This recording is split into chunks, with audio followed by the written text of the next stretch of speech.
and ask Mr. Queer if he would to lead us in the Pledge of Allegiance.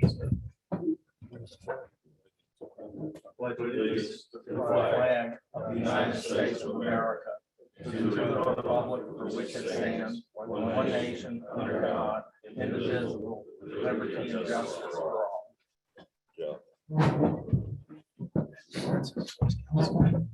Ms. Susan, can we have the roll call, please? Here. Allison Sarah, Here. Andrew Blanchard. Here. Brad Bishop Ware, Here. Joe Hogan, Here. Gene Reynolds, Here. Kevin Cabrera. Here. Mr. Chairman, accept the Secretary Ron Page also. Thank you.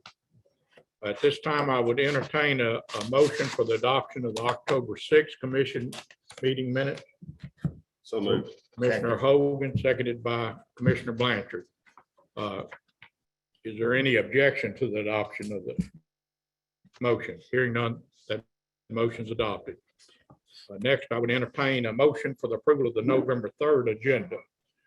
Commissioner Segar moves the adoption. Commissioner Sinceri seconds. Hearing no objection, that motion is adopted.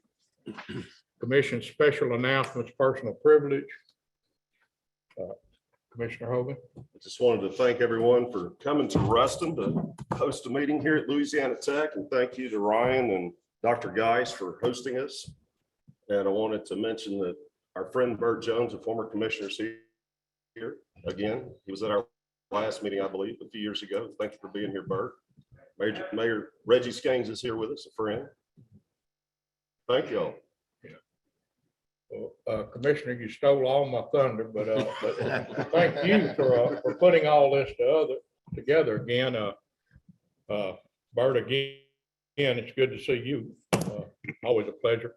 And we do appreciate the university for accommodating. This is beautiful surroundings, works real well, and proud that y'all have done so well. Thank you so much. Is there any other announcements? Mr. Secretary? All right, thank you so much. Okay, Major Skinner, you want to give us the enforcement report, sir? Good morning, Mr. Chairman, members of the commission.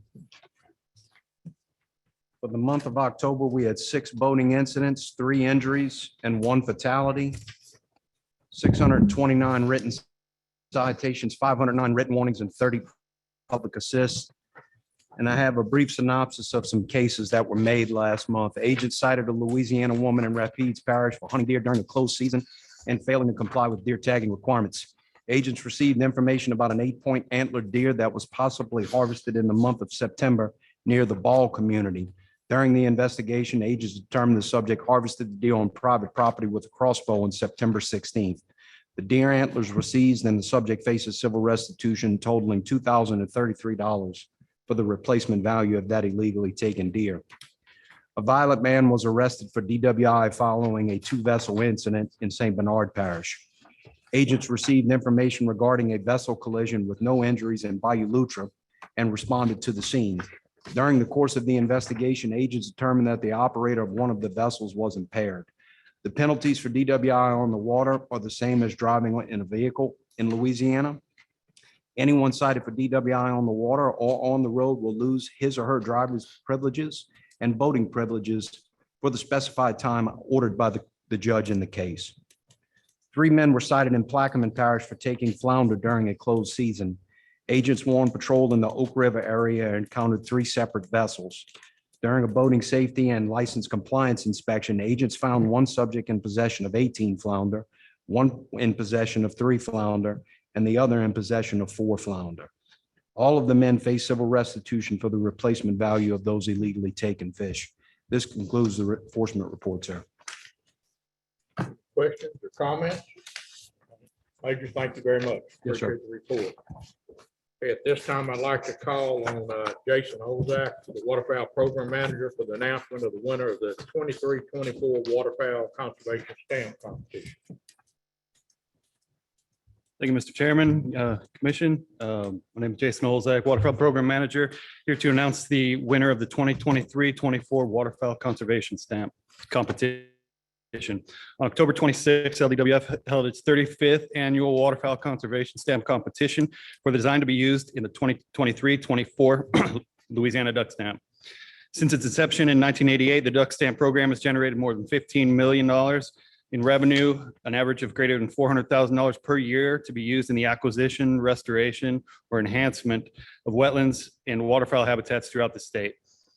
The bulk of duck stamp revenue now comes from the sale of Louisiana duck license, as possession of the physical stamp has not been required since the year 2000.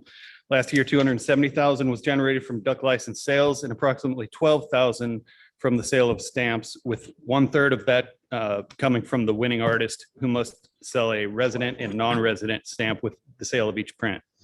This year, we received 19 entries to the contest, an increase of 12% from last year, representing artists from 10 different states, including 8 from Louisiana artists. Other entries were submitted from artists residing in Florida, Indiana, Michigan, Mississippi, Nebraska, Oregon, Texas, Virginia, and Washington. LDWF selected the bufflehead as the subject species for the competition. It's the first time the species has appeared on Louisiana duck stamp and represents the 18th different species in its 35 years. Judges for this year's contest include Mr. R.C. Davis, artist and past competition winner, Mr. Brian Leach, Delta Waterfowl Regional Events Manager, Mr. Fred Redker, retired U.S. Fish and Wildlife Service pilot, Mr. Cassidy Lejeune, Ducks Unlimited's Director of Conservation Programs for South Louisiana, and Dr. James Van Remsen, Curator of Birds and Professor of Biological Sciences at LSU Museum of Natural Science. Placing third in this year's competition is Garrett Jacobs of Orlando, Florida. Second place is Jeffrey Kleinfelter of Etna Green, Indiana. And this year's winner is Buck Spencer of Junction City, Oregon. Mr. Spencer is the 25th different artist to win this competition. He's a self-taught artist who began studying and drawing animals in his youth. He enjoys hunting, fishing, wildlife photography, and he has also recently won wildlife stamp competitions in 4 other states. And those stamp winners are displayed in the back of the room there. Thank you. Which ones are which? The winners in the middle. Very nice. Any questions, comments? All right, thank you very much, Jason. Okay, Mr. Garrett will present a declaration of emergency and notice of intent to establish a special certificate agent system for purposes of online motorboat registration. Thank you, Mr. Chairman, and thank you, Commissioner Hogan, for hosting us up here. It's always a pleasure to come up here in beautiful facilities. What you have in front of you is actually 2 agenda items compiled together. It is a notice of intent as well as a declaration of emergency. What they both do is establish rules for special certificate agents. You may know these kind of as a public tag agent, like if you would go to an OMV Express or something, someone who could issue you your driver's license or things that OMV has. We have Louisiana law establishes the ability for us to do that with our boat and motor titling and registration. So the first step that we're going to take is to establish rules to allow for an online special certificate agent who can perform these functions statewide via the internet. The need for a declaration of emergency comes out of a contract controversy that we had with our previous licensing vendor. The state has since settled that controversy. But part of the settlement agreement is an exclusive online special certificate agent where the previous vendor would perform those duties and functions. And so that is the need for the DE. We are hoping that they're going to be able to develop this before the end of the year, and that the people of Louisiana can be able to register and title their boats and motors online starting in 2023. So I'll be happy to answer any questions and hope you adopt.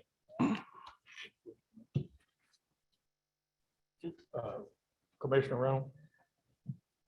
So we're going to go. I've had a lot of complaints about the boat registration and other time things. So this, I'm in favor of this now. But the question I have is, how easy is it going to be for Uncle Charlie down the road there to to go in and get his boat registration? Is it something that So we had readily actually, available? the program is already mostly developed, and it's a wizard function to where you can actually, it asks you questions, it prompts you. Is your boat new or used? Yes or no. That will lead you to your second decision. How long is your boat? Does it fall in one of these classifications? And so it should be very user friendly. That is the hope, that is the goal, and that's the way it was supposed to be designed. Good, I like it. Commissioner Sincere. Just two questions. How long is the contract for? As part of the settlement agreement, the contract will be through 2017. No. Excuse me, a decade after that. 2017 was in the past. Yes, Okay, so through 2027, 27. excuse me. And as far as renewals on this, I mean, are there ever gonna be any checks on the boats just to see what kind of condition or whatever? Is You there know, going to be like any you have checks to on the do boats with for their cars? condition? As part of registration, no, there will not be. Obviously, enforcement encounters vessels on the waters. Those vessels are required to have certain safety equipment and be in a functioning condition. And so that's where that element will be It was enforced. just a question. I was, thinking about what you have to do with a automobile. Right. And go get registration that way, but you can do it online. Yeah, an Anyway. inspection, unless you're talking about a homemade boat, an inspection is not part of our function for registration and titling. Okay, thank you. Commissioner Blanchard. Cool.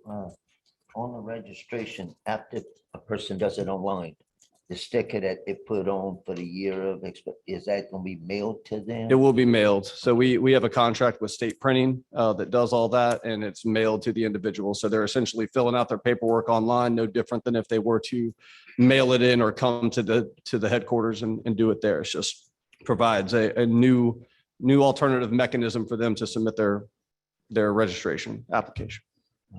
One more, in what we call pirogues or canoes, they, at a certain level, they have to be registered also, right? Only motorized vessels have to be Only- registered. oh, okay. Yes, sir.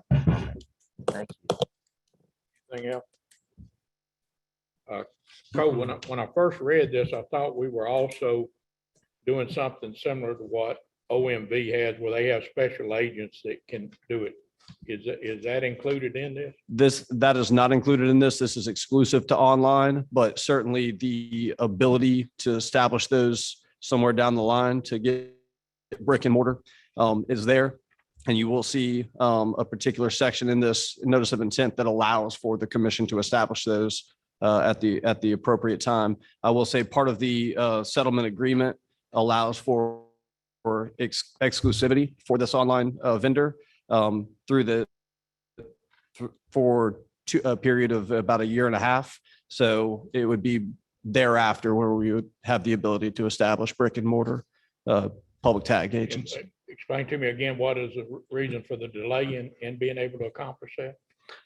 It came out of the settlement agreement and So they got an exclusive online before we could do the brick and mortar? correct, for a period of about a year and a half.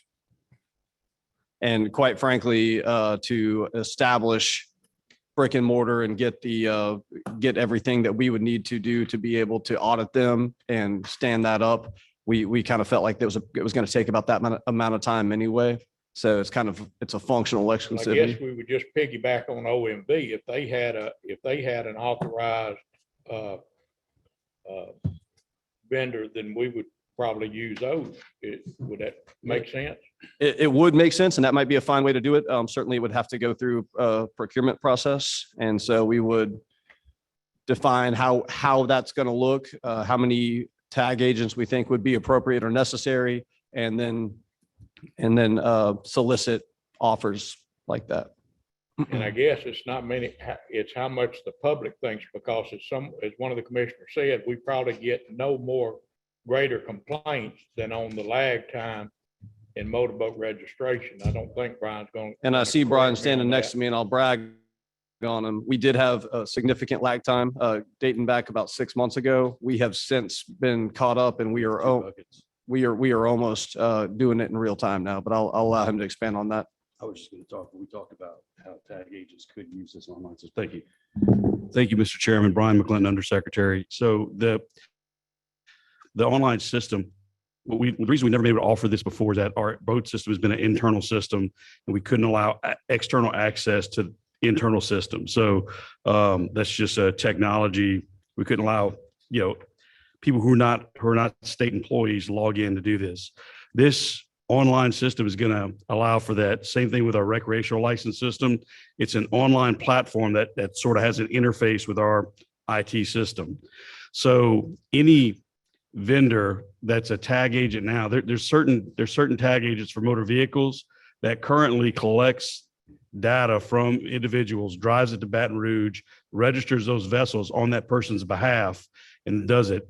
So if an individual doesn't want to go through the wizard on their own, there's no reason those same tag agents couldn't just basically offer that service that they're currently doing now and go through and answer the questions for them, because it's going to be available. It's going to be publicly available to anyone to use. So they're just going to be that the fee that's associated with it that tag agent could pass on to those customers, but do it on their behalf. So I know there were certain financial institutions, there were certain marine manufacturers that wanted to do that. So they can do that with this process, basically walk them through it, log in, get them their vessel registered at the point of sale, at the point of financing, or just to be more convenient for people who aren't as technology savvy. But the way the wizard should work and the way it was designed originally is, like Cole said, you answer a question and it directs you to another question. And then based on how those questions were, it's like, okay, attach your point of sale, your bill of sale here, attach this here, and then it's submitted. And when it's approved, it goes to, like I said, that they'll get a temporary certificate that mails to them that they can use so they can operate their vessel immediately. And then their sticker and full registration will come via the mail. All right, and I think in that you answered my second question, and that's how they're going to get the documentation that would be required in this, but there would be a method to upload it through scanning it and sending a PDF or something. Yes, sir. They'll get that in the email and they can use that. And something else, recently, the department worked with the National Congressional Sportsman's Caucus who connected us to the Marine Manufacturers Association, working with enforcement in the Coast Guard. You've always had to have a postcard. So I'm letting this out a little early. Congress is still in, but you always had to have the registration on your person. We made a petition to the National Marine Manufacturers Association, and they basically, on our behalf, got legislation changed in the Coast Guard's authorization language that's going through Congress right now that would allow for a digital boat registration. So we're hoping by the time this comes into effect in January, that authorization will have passed and that online version of your boat registration would be sufficient. You'll still have to put the sticker on your boat and the numbers, but you'll you can be able to use a paper copy or a digital copy. So we're hoping that's, it's in the works and it look good. It's looking good. One other question. This applies to both vessels and outboard motors, correct? Yes, sir. I'm sorry, Chairman. This applies to both vessels and outboard motors, correct? Right now, it's just for the vessel registration. Oh yeah, this system does for outboard motors as well. Yes, sir. Okay. So the discussions that we've had on what's required for a used motor to be titled, they'll be able to incorporate that into this? It's already incorporated on our application. We fixed our application to have all the necessary information, and it should be updated on the back to walk you through like what's required. And it will be a part of this system. Yes, sir. And with those used outboard motors, that'll just be a notarized bill of sale from the former owner of supply. Yes, sir. It's those 4 or 5 items that were in that the model, I believe, the estimated value or the purchase price, and then that attestation signature of that. Yes, sir. Okay. How do you do that? Is there some trial run on that? You test it beforehand? Yes, sir. That's typically they put it in a testing system, and then our licensing staff will go in and throw up a bunch of scenarios and try to go through whether it's, registered, renewals of existing boats, transfers, out-of-state boat vessels, homemade vessel process, and, they look for glitches. And so that's actually one of the longest processes is that Q&A. Okay, thank you. Any other questions? Comment? All right, thank you. Thank you. This time I would accept a motion for the declaration of emergency and notice of intent. I'll do it. Commissioner Reynolds moves and Commissioner Blanchard seconds. Is there any objection? Okay, the motion's adopted. Thank you, Mr. Chairman, and appreciate the help from Mr. McClinton. Obviously, I was living a decade in the past, so he could tell I needed some help. Thank you. Okay, do we have any public comment at this time? Again, let me thank our wonderful host for making this facility available to us. Very impressive. We appreciate the hospitality that Commissioner Hogan has shown us, as well as the community. It's great to get some of these flatlanders up here and let them see what a hill looks like. But we appreciate it. Thank y'all very much. I got one thing. Just for the record, I am a proud graduate of Louisiana Tech University. Go Dogs. So Right. But you're not as famous as Mr. I'm not Jones. as famous as Mr. Jones.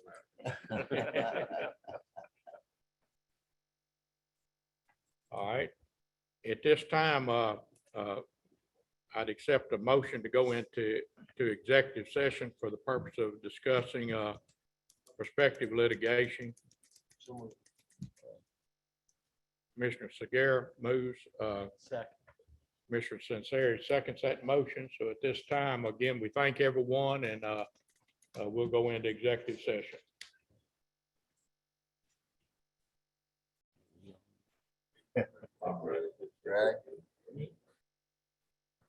I make a motion, we move back into regular session. All right, Commissioner Segarra moves that we go back out of executive session into open session, seconded by Commissioner Blanchard. We're now back in open session. I would entertain a motion to authorize the commission through LWF to demand restoration against parties for damage to Elmer's Island Refuge and Rockefeller Wildlife Refuge to file suit against those parties if necessary. No. Uh, Make a motion. Commissioner Blanchard makes that motion. Do I hear a second? I'll second. All right, seconded by Commissioner Reynolds. Is there any opposition to the motion? Yes.